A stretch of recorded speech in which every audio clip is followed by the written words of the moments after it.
What was that? Hey, that sounded like you were mad. I'm not mad. Oh. But 2 years ago, we came to this stadium. I and watched, didn't. Oh, you didn't come? That's right. Here. I Yeah. came. Yeah. Drove down to South Florida, watched Florida State lose by 42 points to the Miami Hurricanes. 24 months later, we're back. Florida State wins by 42 points, 45-3, a game that was not ever close, but it certainly wasn't close when Miami lost their quarterback, Tyler Van Dyke. It wasn't close when he was in the game either. At all. But it completely unraveled at that point. It's the second most dominant win for Florida State in this rivalry history. I mean, and it felt like it was worse than 45-3. Yeah, it did, and we should let people know. We are here in the stadium. Yes. We're in the bowels. We were actually on the field, but they were playing Drake, and we were worried about copyright with YouTube, so we didn't want to get flagged. So we moved in here. It was a little quieter. And we know Drake's a fan. He probably would give us, but we just haven't had a chance to talk. We haven't talked to Well, his people I yet. haven't texted him since the game ended. So we'll see. We'll see. I'm sure he's got. Actually, I should check it now, but I'll wait till we're done. But yeah, man, I thought Florida State would win. I thought there was a chance they could win comfortably. I never envisioned anything like that. It was just, 4 takeaways? What are we doing here? Who's this team?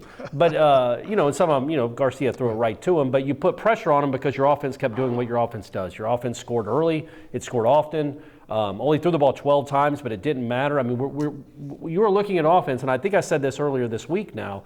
I mean, you can't argue it anymore. This is one of the better offenses in the United States. It's a very good offense. The kid that's running it is doing a phenomenal job running it. Norvell is doing a really nice job as a play caller, and there are weapons everywhere. Your leading rusher hasn't even played the last 2 weeks, and you've done what you've done. You run for 250 yards in 2 straight games. And I thought Trey Benson was one of these storylines, maybe the storyline on offense. That guy has just found an extra something that maybe I didn't know that he had. And he was a fine running back, but 5-6 weeks ago, I didn't know he was this guy. He was a pretty dominant player out there on Saturday night. Yeah, he even said that he's kind of learning more about himself because in high school he was on a dominant team and he was so fast that he would just hit a hole and be gone.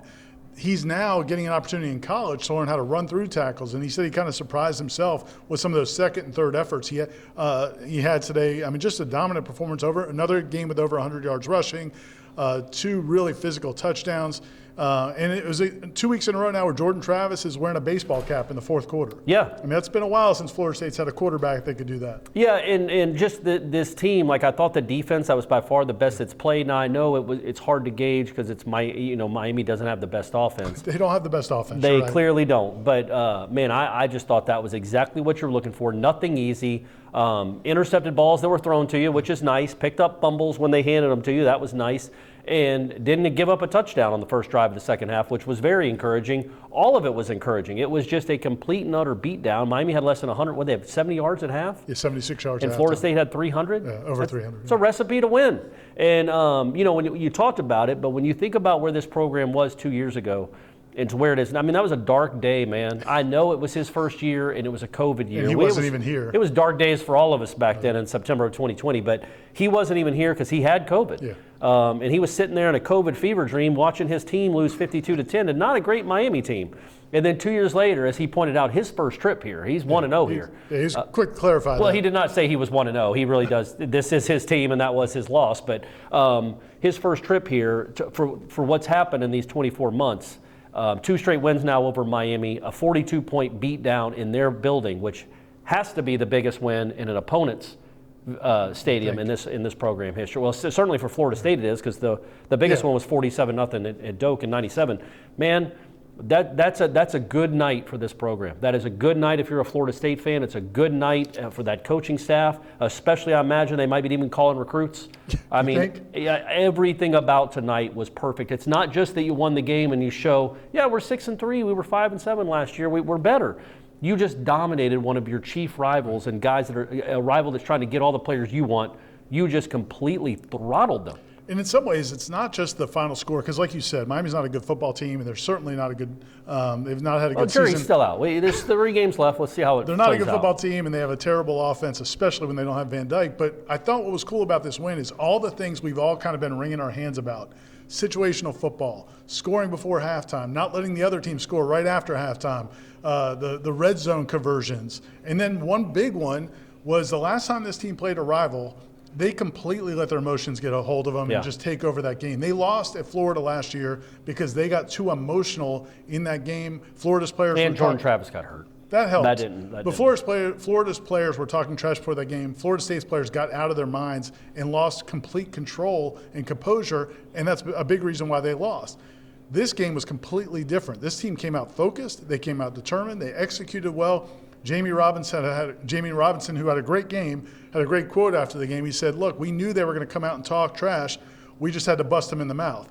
And, man, they busted him in the mouth over and over on both sides of the ball. Yeah, and Tatum Bethune I thought was really impressive. He certainly isn't 100% healthy, but he was out there and gutted it out. He said he cried last night. Before the game before the game he cried. And he said he grew up 5 minutes from here, from this stadium. And, again, I want to stress, we are in the stadium. He grew up 5 minutes from here, got to play a game here. Grew up a Miami fan. He just said he had never felt the emotions like that. But he played well. The whole defense played well. Jared Verse in his first taste of a real rivalry game. I don't know who Albany's rival is, but I can't imagine it's on the same level as Florida State Miami. He played well. Just what this program did, and the talk about the maturation about not letting the emotions get the best of you, the moment get the better of you, is good because, man, if this program's going where you think it could go, you're going to play in a lot of big games and a lot of big moments, man. And I thought they did a good job in New Orleans of handling that. By the way, pretty good win you had there to start the season. Yeah, that win's looking pretty solid right now. So for them to handle that the way they have, they handled New Orleans well, and I thought they really handled tonight well, clearly, because I know if you tuned in at halftime or a little bit after, it looked like a normal Miami game. But it was a real crowd. Yeah. It was a Miami crowd, and they were into it, and they wanted to be into it. It was not just it wasn't 50-50. I mean, it was probably 80-20. 80-20, yeah. And they were into it. They were loud. They were lubed up. It was a Saturday night game. And then you immediately go down the field and score. And then you get a stop, or they kick a field goal. Then you go down and score again, and you just took the crowd, and they're not used to being into games anyway.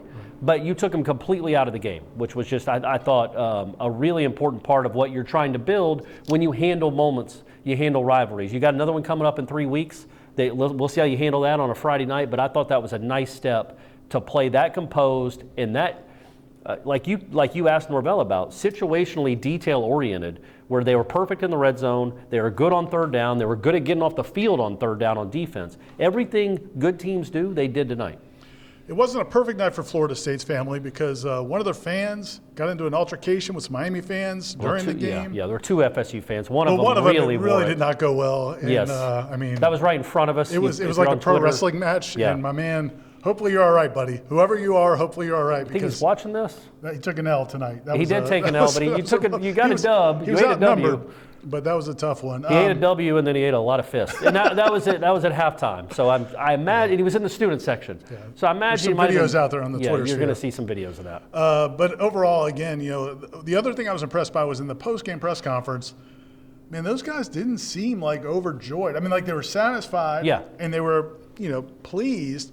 But it didn't feel like it did against LSU. Aslan asked a couple of the guys in the postgame about how excited they were when they beat LSU, and you had the FSU's back and those comments. That's not how they acted tonight. I mean, it was very much like they expected to do this. Yeah. And this isn't the end of the journey.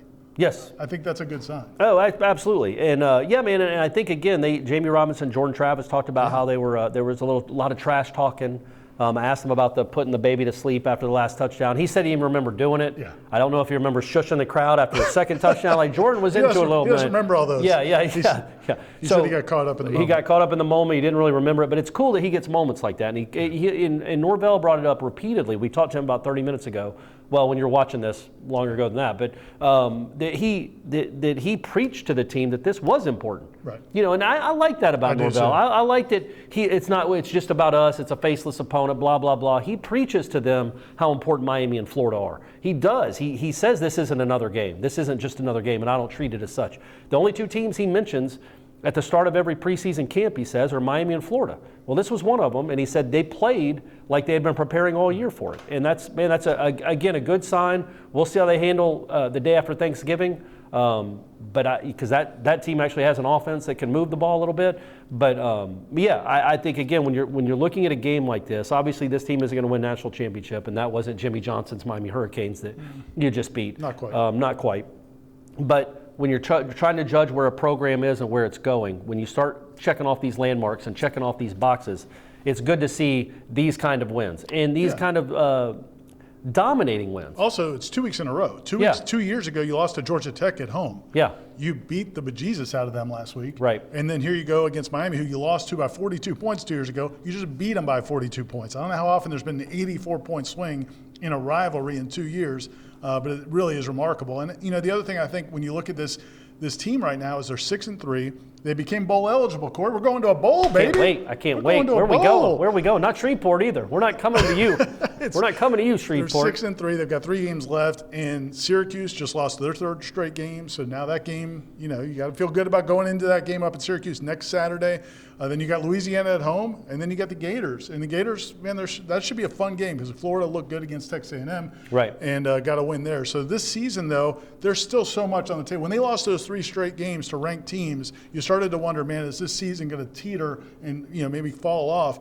But they have come back strong, and they have a chance to go 8-4, 9-3. Really a solid chance to go 9-3. Yeah, I mean, I think now the way they played tonight and the way Syracuse has looked, Florida State's going to be favored in the last three games, clearly. And then depending on who they get in the bowl, they'll probably be, and whoever's deciding to play in a bowl game that isn't in a playoff game, they might be favored in that. And then you really can kind of look down the barrel of a 10-win season. Yeah. Not the way you thought it would go, where, a 4-game winning streak, a 3-game losing streak, a 6-game winning streak. But if you can get anywhere near there, 9 or 10 wins, after a 5-win season and after a 3-win season, man, again, you start stacking on accomplishments, you start stacking on wins, and maybe you can start running this state again. Now, as you said, the recruiting is going to be there's going to be a big emphasis on that after this win. Mike Norvell talked about during the week. He didn't downplay that either. He said, look, this is important. We need to play well and win this game to show recruits what we're doing. Mario Cristobal's in his first year. It would have been a bad look if Mike Norvell came down here and lost. And he certainly did not do that. We got plenty of coverage at warchant.com. All the post-game press conference videos are up. Aslan's already got those up. Corey wrote a column. Also, if you get a chance, I wrote a feature on Tatum Bethune that we posted on the site on Saturday. Miami native, getting to come back and home and play. Had a great game tonight. So that feature about him and his journey is up at warchant.com as well. Stay tuned for all of our coverage. It should be a fun week to write about Florida State football. For Aslan and Corey, this is Ira signing off from Hard Rock Stadium. 45-3.